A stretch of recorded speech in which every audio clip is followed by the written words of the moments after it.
Welcome back, everyone. This is We Eat So Good, and this week I'm meal prepping some chicken. And how are you cooking this chicken? I'm going to spatchcock it on the charcoal grill. What does spatchcock mean? That is just when you break down a chicken, you take out its back, you smush the heck out of it, you crush it, and then you put it on a grill. So here you're mixing up a bunch of spices. Is this for the rub? Yeah, so I decided I was going to do a rub on it, and kind of like I wanted to treat it like ribs and see how that would go. And so it's like a dry rub with some sugar on there, so I was looking for some caramelization, some good flavor, and like a barbecue sort of finish. Yeah, that sounds really good. Yeah, it looks like barbecue spices here with the garlic powder and the paprika and everything. And I went with coconut sugar. That's just like my go-to when I barbecue. I just like the way that it already has that, like, I don't even know how to describe it, umami?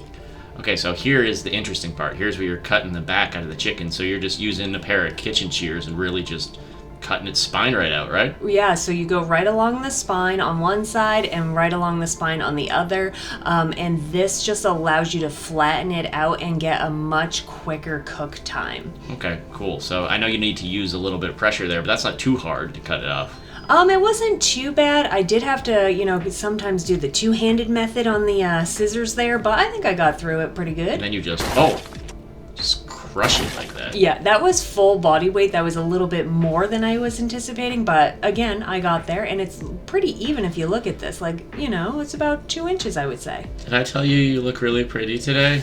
Yes, you better. All right, so also one of my little tricks here is that, instead of just putting the rub on the skin and stuff like that, I create little pockets and kind of just gently release the skin, and I put that rub everywhere. And I don't know if this is science or not, but I feel like when you squirt lemon juice on the chicken, it just keeps it moist and almost tenderizes it.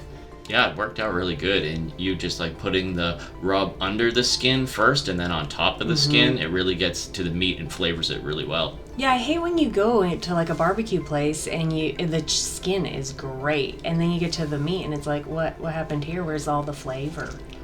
Yeah, I see you getting both sides here too, which is important. So you get the underside as well because you're going to flip it on that grill. Right, so I want the undercarriage, I want under the skin, I want the skin, I just want flavor everywhere because chicken, it needs it.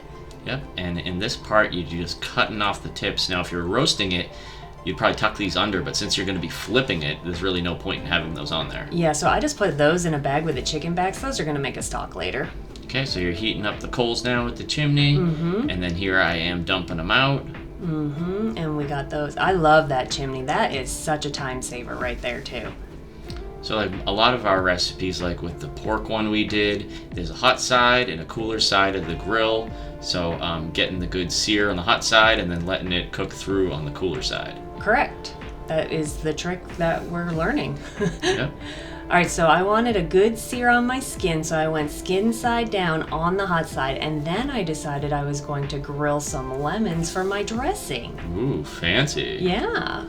Well, I eat so good. Yeah, that's right. And you got a cool robot glove there, which is nice. I cannot tell you how hot this grill gets. And yeah, just having that glove is really great because sometimes it's hard with the tongs to get a good grip on it, and you just need that extra hand, but you're not going to go in there with your actual hand because it would get melted off. It totally would. It would be like Terminator 2-ish or 3. One of them. All right, so once I got the sear I was looking for on the skin, then I flipped it and I kind of moved it towards the middle, so I'm still getting some heat going, but it's not the super hot spot.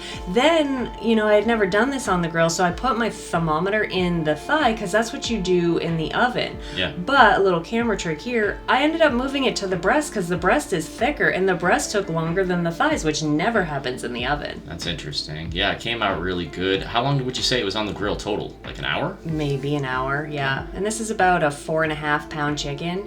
And look at how juicy that still is. Oh my god, that was so good. It was. And so then I just kind of sliced it up real pretty, made a salad. I did probably about 4 of these for the week, and then I made myself a creamy herby dressing, and voila, there's lunch. Meal prepped in such an interesting way, and we got to experiment on the grill, which was fun.